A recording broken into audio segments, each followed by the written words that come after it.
ہم نے ازواج مطہرات سے یہ پوچھا کہ میں آج کہاں پہ ہوں گا، اینا انا اليوم، میں آج کہاں پہ ہوں گا، اینا انا غدن،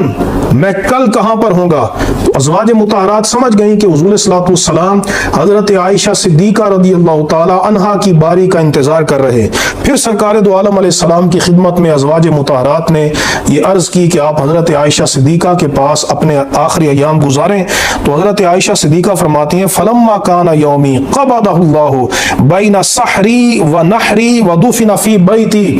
کہ جب میری باری تھی تو نبی کریم علیہ السلام کا وصال میرے گھر میں ہوا، اور سرکار دو عالم علیہ السلام کا وصال آپ نے میری گردن اور میرے سینے کے ساتھ ٹیک لگائی ہوئی تھی، وَدُفِنَ فِي بَيْتِي، اور میرے ہی حجرہ میں میرے ہی گھر میں حضور کی تدفین ہوئی. تو حضرت عائشہ صدیقہ کو اللہ نے کتنی منزلت عطا فرمائی، کتنا مقام و مرتبہ عطا کیا. لہٰذا ہمیں رسول اللہ